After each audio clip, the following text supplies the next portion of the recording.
익힌 요리, 가급적이면 불에 익힌 화식은 늘려요, 줄여요?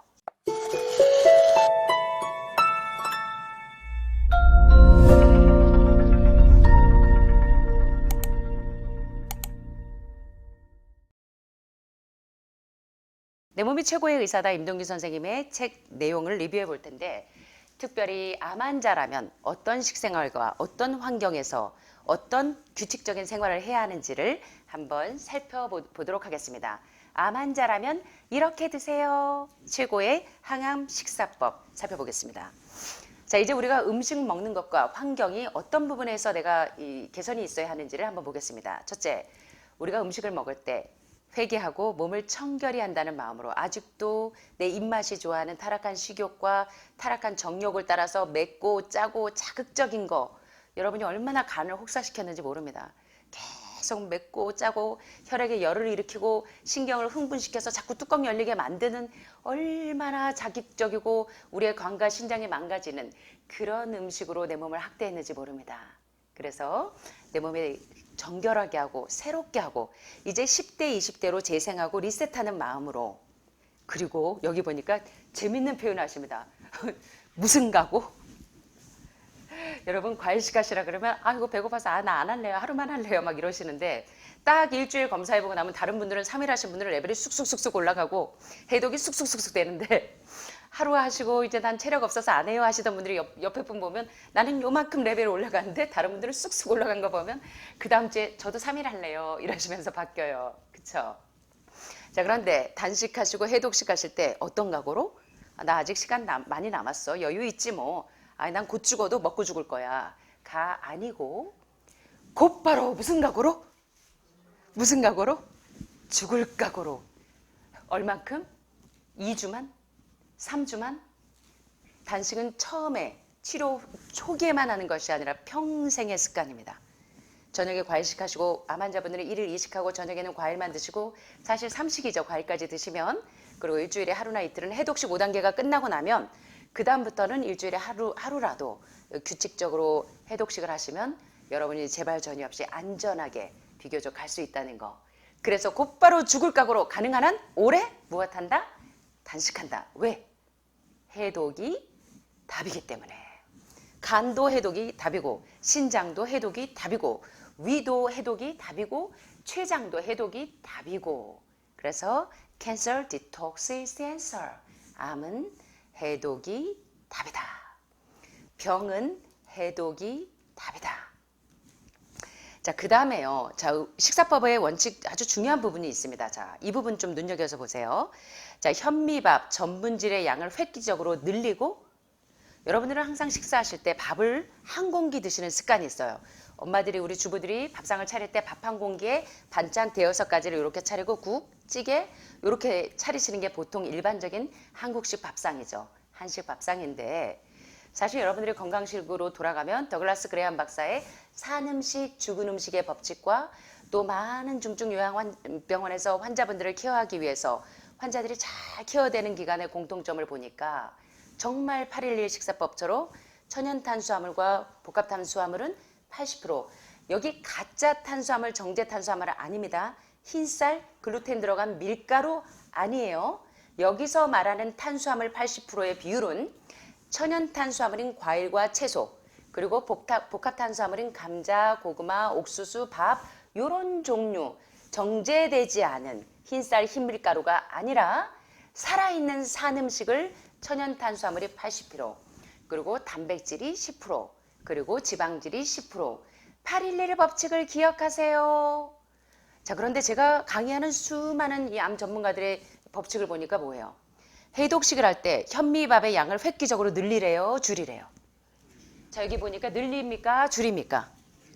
줄입니다. 지금 여러분들이 3개월 해독식 5단계 해독이 제대로 되고 나신 다음에는 조금씩 늘리셔도 됩니다. 현미밥 반 공기 정도 늘리셔도 되지만, 지금은 해독식을 하는 단계에서는 복합 탄수화물인 이 현미밥 전분질의 양은 좀 줄이시고, 대신 뭘 늘려요? 섬유질, 우리 몸에 있는 독소들을 해독하게 하는 이 몸 안에 세포 수세미, 세포의 청결제인 뭐를 늘려요? 섬유질, 야채의 비율을 늘리셔야 합니다. 이 법칙을 잊지 마세요. 천연 탄수화물인 과일과 채소의 양은 늘리고 복합 탄수화물인 감자, 고구마와 같은 전분질의 양은 줄이십니다. 아셨죠? 그 다음에 여기 또 이 법칙을 기억하셨으면 좋겠습니다. 익힌 요리, 가급적이면 불에 익힌 화식은 늘려요, 줄여요? 이 여기서 헷갈리시는 분들이 많아요. 체력이 약하고 하니까 나는 생야채를 못 먹어요. 생과일을 못 먹어요. 그래서 화식을 늘리는 분들이 많습니다. 그러나 그렇다고 다 생식만 하시라는 건 아니지만 여기 보시는 것처럼 뭐 오이, 도마도, 브로콜리, 파프리카, 양배추 이런 애들은 거의 다 생 거로 드시죠. 양배추나 이런 것들. 그런데 여러분들이 나물 종류로 거의 다 익혀서 드시는 분들이 많아요. 이 체력이 약하고 체온이 없는 분들이. 사실 그러면 그럴수록 조금씩 늘리셔야 합니다. 그렇다고 해서 아예 지금 너무 소화력이 없으신 분이 센 것만 먹으면 쫙쫙쫙쫙 소장 내에 변화가 생기면서 쫙쫙쫙쫙 쏟는 분들이 많아요. 그럴 때는 갑자기 난 그래도 곧 죽어도 생식해야 살아. 그러고 막 생식을 많이 드시지 마시고 그럴 때는 조금씩 늘리세요. 여러분의 몸이 받쳐주는 대로. 그래서 가급적이면 화식은 줄이시고 화식이 뭔지 아시죠? 불에 조리한 거. 사실은 로푸드로 50도 이하로 드시는 게 살아있는 음식입니다. 그래서 화식은 줄이시고 생식의 비율은 조금씩 늘리시는 게 더 여러분 회복에 좋다는 거 절대 잊지 마세요. 이거 중요한 부분입니다. 그 다음에 숲에서 구해온 산나물. 우리 이모님들이 요새 뭐 쑥도 캐시고 뭐 이제 냉이도 이제 좀 있으면 캐실 거고 두릅도 캐오시고 지금 정신없는데 가급적이면 이런 살아있는 산나물 등 그 야채 양을 늘리시는 게 자연채식이 여러분 몸을 이 산 음식이 들어가서 세포가 살아나는 겁니다. 여러분 병든 이유는 기름에 튀기고 볶고 지지고 아크릴라마이드 각종 발암물질 활성산소로 가득 찬 기름기 지글지글 바글바글 이런 음식 때문에 죽은 음식 때문에 여러분이 혈관이 다 막히고 병이 들었어요. 그래서 이제는 죽은 음식 대신 산 음식의 비율을 늘리셔야 합니다. 아셨죠? 자, 아침은 여기 보니까 야채 스프나 고구마 위주로 먹고 100번 이상 300회까지 씻겠다. 이거 임동기 선생님의 이 말씀인데요. 자, 여러분들이 물론 뭐 야채 스프나 고구마 위주로 드셔도 저 같은 경우 되고 하늘마을 식단처럼 여러 브로콜리, 당근, 양배추, 도마도스 이렇게 드셔도 됩니다. 그 다음에 견과류 드시고 그 다음에 콩물에 아마씨와 들깨 이렇게 드시는 거 굉장히 이상적인 식단입니다.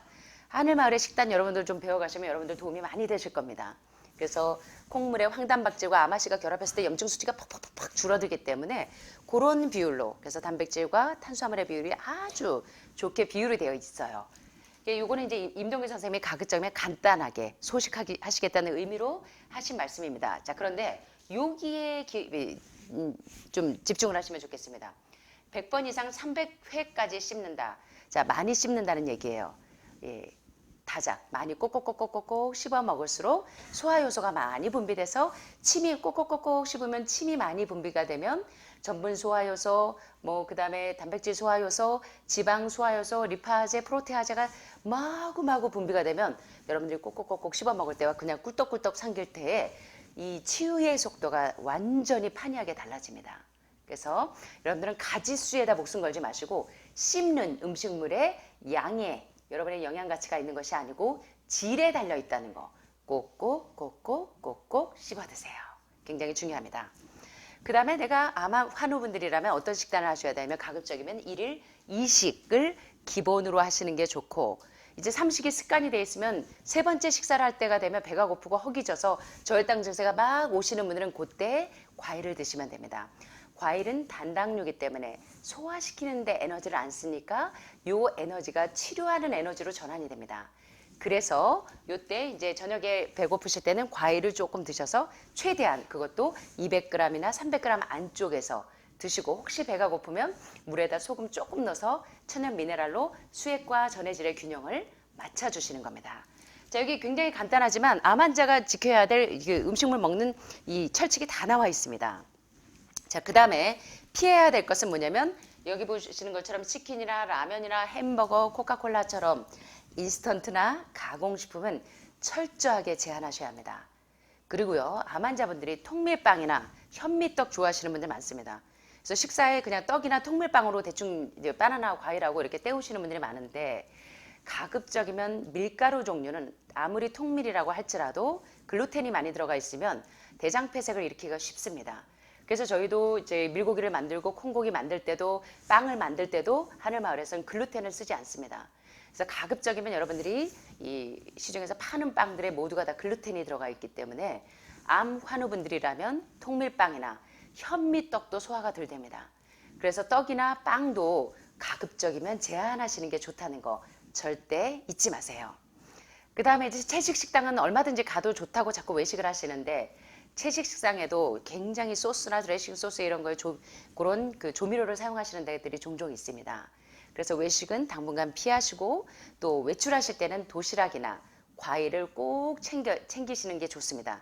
여러분들이 뭐 병원에 검사를 하시거나 부득이하게 외출하실 일이 있을 때 가급적이면 도시락을 싸들고 다니시기를 추천합니다. 제가 나가시는 분들한테 계속 도시락 싸들고 다니세요 하고 잔소리하죠.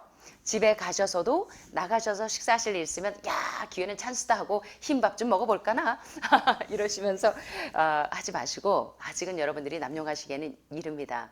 이 빵빠레를 너무 빨리 터트리시는 분들이 많은데, 아직이 아니라 사실은 가급적이면 외식은 자제하시는 게 좋습니다. 흰쌀 흰물가루가 들어가면 여러분이 당장 오는 증세가 뭐냐면 변이 막혀버려요. 그죠? 그래서 주의하시는 게 좋고요. 그 다음에 여기 보시는 것처럼 여러분 볶음곡식 드시죠? 과일식 끝나고 보식하실 때 여러분 뭐 드세요? 토마토, 브로콜리, 양배추 같은 거 살짝 찐 채소와 아침에는 볶음곡식 드시죠? 예.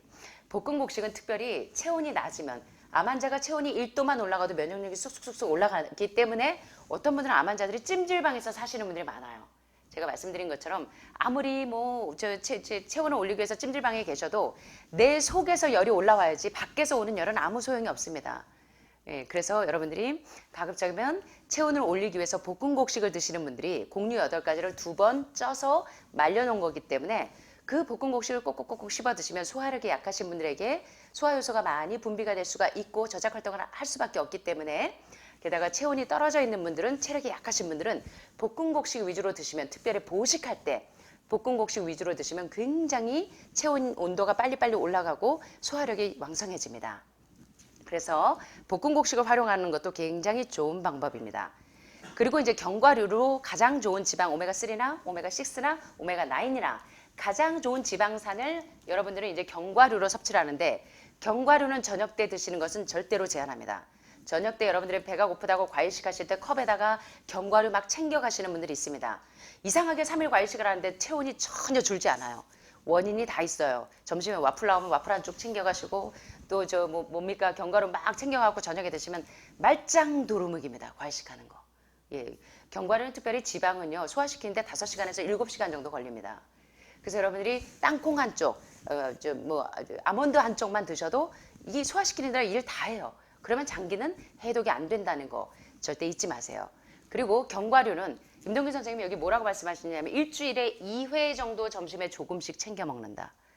아침이나 견과류는 소화력이 왕성할 때 아침이나 점심에 드시면 되는데, 일주일에 2회 정도로 견과류도 제한한다는 것입니다. 암 환자분들은 단백질 10%, 지방질 10%. 그래서 여러분이 견과류를 나가시면 맨날 봉투에다가 한줌 견과해서 한 봉다리씩 아침, 점심, 저녁 달고 사시는 분들이 있는데 아닙니다. 그 다음에 밥 먹기 30분 전 따뜻한 현미차 한 잔을 마시고 저녁은 무엇으로 대체한다? 저녁은 과일식을 하신다는 겁니다. 자, 임동규 선생님도 거의 환우분들을 케어하시고 돌보시는데 저희하고 비슷한 방법을 하고 계시죠. 자, 음식은 이렇게 먹는 게 좋겠고요. 자, 환경을 보시면 여기 오셔서도 아직도 사업적인 일을 하시느라 다니시는 분들이 많은데, 자, 암 환자는 어떤 환경에 있는 게 회복이 빠른가 한번 보겠습니다. 첫째, 차량 운행을 자제하고, 또 도시로의 외출은 가능한 한 삼가하시고, 숲이 주는 최대한의 숲이 주는 그 치유력, 기운을 최대한 호흡하게 되시길 바랍니다. 여러분 이거 100만 불짜리, 마이클 잭슨은 이 공기를 사기 위해서 집 안에 공기청정기를 몇 억짜리 몇십억짜리를 갖다 놓고 사는 사람들도 참 많대요. 그런데 여기 하늘마을의 이 산에 가시면 이 산림치유 효과가 대단합니다. 그래서 독일에서도 산림치유를 의료보험에 적용시킬 만큼 많은 중증 환자들을 산림치유로 숲에다가 이렇게 데리고 가는 이유가 숲에서 오는 자연치유력은 놀랍기 때문입니다. 여러분들이 여기서 똑같은 환경으로 집에 가서 똑같이 나도 할 수 있어 하지만 이 숲과 자연이 주는 이 자연환경의 치유력은 비교할 수가 없어요. 예. 그래서 숲이 주는 기운을 최대한 얻게 되시기를 바라고요. 시간 맞춰서 하루에 2번 이상 환기시키고 아침에 일어나면 무조건 창문 열고 환기를 자주 하시기를 바랍니다. 밤새도록 여러분이 내뿜었던 이 이산화탄소를 싹 다 산소로 바꾸셔야 됩니다. 세포의 산소 포화도가 높아지면 암은 빨리 이 동면 상태로 들어갈 수 있습니다. 자, 그래서 하루에 2번 이상 환기시키고 또 물걸레질을 자주 해서 방안 습도에 신경을 쓰시기를 바랍니다. 그리고 휴대폰을 죽기 살기로 어디 가도 휴대폰 끼고 주무실 때까지 먹방 보고 주무시는 분들 계시는데 휴대폰에서 나오는 전자파 때문에 지금 별들이 다 없어진답니다. 생태계가 다 파괴가 돼요. 그래서 가급적인 암 환자분들은 휴대폰을 자주 통화하거나 이런 것들을 좀 제한하시고 또 유튜브로 막 이렇게 먹방 보시고 이런 거 좀 주의하시면 좋을 것 같습니다. 거기서 나오는 전자파가 여러분 몸에 그렇게 유익하지가 않습니다. 그래서 휴대폰 켜놓는 시간을 제한하시면 좋겠고요. 컴퓨터도 극도로 제한하시고 밤에도 조명등 대신에 촛불을 켠다. 그 정도로 자연으로 돌아가시는 게 여러분 건강에 유익하다는 것입니다. 또 환절기와 겨울철을 외출할 때 마스크와 목도리를 착용한다. 이 림프가 노출돼서 지금 여러분들이 한겨울에도 이렇게 목을 내놓고 어깨를 내놓는 분들 많으신데 여성분들 배꼽티에다가 뭐 여기 어깨에 소대낫이 있고 이럴 때 림프가 다 노출이 되면서 면역력이 많이 떨어집니다. 그래서 최대한 여러분들이 이 노출을 자제하시고 그렇게 림프 순환이 잘 되도록 하시되 그러나 너무 노출을 하시는 거는 제한하는 게 좋겠고요. 여기 보니까 비누도 천연 소재로 만들어 쓰거나 구입하고 비누칠 자체를 제한하는 게 좋다. 화학적인 거 푸탈레이트하고 환경호르몬이 각종 다 들어있기 때문에 여러분이 BPA 프리 환경호르몬 안 나오는 그런 물병도 쓰시고 여러분 가급적이면 집에 있는 모든 용기들 그런 것들을 세제들 이런 것들을 가급적이면 다 내추럴한 천연 제품으로 그렇게 사용하시면 참 건강에 굉장히 유익이 됩니다. 그 다음에 이 대체요법이 또 굉장히 중요해요. 자, 여기 이제 대체요법 가운데 요가나 풍욕이나 복식호흡이나 음악치료 등의 대체요법이나 자연치유적인 그러한 요법들이 삶의 한 요소가 되도록 시간 배치를 하시는 것도 또 도움이 될 것 같습니다. 그리고 특별히 이 면역력이 약하시고 체온이 떨어지고 잠을 잘 못 주무시는 분들은 조격을 하시는 게 굉장히 도움이 됩니다. 수난대를 끼고 주무시는 것도 도움이 되지만 물론 낮에 햇빛을 보고 운동을 하셔야 낮에 햇빛을 보고 받아놓은 세로토닌이 저녁에 멜라토닌으로 전환이 돼서 천연 수면제 역할을 하니까 밤에 잠을 잘 주무실 수 있지만 조격을 하시게 되면 발바닥에 오장육부가 다 몰려 있어요. 그래서 조격을 하시면 오장육부가 따뜻해지고 혈액순환이 원활해지면서 잠을 잘 주무실 수가 있습니다. 그래서 가급적이면 여러분들이 조격을 좀 하시기를 권장해 드립니다. 조격하실 때 유칼립투스 오일을 몇 방울 떨어뜨리셔도 되고요. 천연 오일들, 그런 오일들을 몇 방울 떨어뜨리신 다음에 조격을 하시면 훨씬 더 숙면을 취하실 수가 있습니다. 굉장히. 그리고 숟가루를 하루에 한두 번 정도 상용한다. 여러분 이미 이 차코를 계속 드시는 분들이 있죠. 대장 폐색이 너무 심해서 변비가 심해지는 분을 제외하고는 그런 경우에는 물에다가 숟가루를 드시지 마시고 올리브 오일에다가 수페치를 드시거나 아니면 알로에를 쓰시면 됩니다. 그러지 않은 분들은 이제 숟가루를 물에다가 아침 저녁 그렇게 두세 캡슐 정도 드시는 것도 우리 몸에 있는 중금속 독소나 수은이나 납이나 비소나 여러 가지 독소들을 이 쫙쫙 흡착하는데 이 차콜이 굉장히 도움이 많이 되죠. 그래서 임 선생님도 내가 만약 암에 걸렸다면 족탕이나 숟가루요법을 좀 활용하겠다 이런 이야기를 합니다. 쑥뜸 뜨시는 분들 꽤 있으시죠. 예, 쑥뜸이나 뭐 비타민C 요법, 메가도스 요법 하시는 분들도 있고 하는데 제가 여기서 권해드리고 싶은 건 이제 여러 가지 대체 요법이 있는데 그 중에서 나에게 맞는 거 부담되지 않으면서 자연스럽게 할 수 있는 것을 적용하는 것도 도움이 되는데 여기 보시는 것처럼 수치료 하이드로테라피라고 하는 켈록 박사의 수치료 책에 보면 수치료가 여러분들이 이제 물을 마시는 것도 수치료고 물로 목욕을 하는 것도 수치료고 물로 조격을 하는 것도 수치료입니다. 그래서 족탕이나 얼음찜질과 같은 수치료가 굉장한 치료 효과가 있습니다. 물로 먹어서 세포 안의 독소들을 씻어내고 목욕을 하면서 세포 밖으로 나온 독소들을 씻어내고 조격을 하면서 오장육부가 혈액순환이 원활해져서 여러분의 이 치료 효과를 상당히 도울 수가 있어요. 그리고 숯찜질을 하시는 거 수치료요법도 많이 하고 계시죠? 먹기도 하고 숯패치를 붙이기도 하고 찜질도 하시고 뜨겁고 차갑게 교대로 찜질하시면서 냉온이 교차하면서 모공이 확 열리면서 혈액순환이 원활하게 되니까 거기서 독소들이 쫙쫙 석션기처럼 잡아 빼죠. 그래서 여기서 여러분들에게 이제 맞는 그런 천연치료요법을 조금 활용하셔도 좋다는 겁니다. 복근곡식이나 수치료나 수치료 그리고 뭐 발목 펌핑 하는 거 그것도 굉장히 도움이 되고요. 이런 것들로 이제 그 대체요법을 활용하는 것도 여러분들에게 도움이 됩니다. 자, 그런데 만약 다리가 붓고 부종이 찬다면 금식과 약초, 특별히 이뇨제를 지금 쓰셔야 되는 분들 있죠. 복수가 차거나 흉수가 있거나 이런 분들은 이제 옥수수 수염 달인 물 같은 게 천연 이뇨제죠. 그거나 뭐 이제 뭐 수박이나 이런 이뇨제들을 오이 같은 이뇨가 잘 되는 것들을 조금 쓰셔도 되고요. 느릅나무나 어성초 같은 이런 이제 이뇨 작용을 하는 것들을 좀 쓰시는 것도 도움이 됩니다. 그리고 살살이라도 끊임없이 움직이고 쉴 때는 모관 운동을 자주 한다. 자, 이 모관 운동이라고 하면 여러분들이 그냥 누워서도 그렇게 쉽게 할 수 있는 운동을 하면 되는데요. 자, 제가 한 운동을 소개하자면, 자, 바닥에 요가 매트 같은 거 하나 까시고, 자, 바닥에 등을 대고 바르게 이렇게 눕습니다. 바닥에 등을 대고 바르게 눕는 자세. 두 번째는 무릎을 약간 이렇게 세운 다음에, 사진이 보이세요?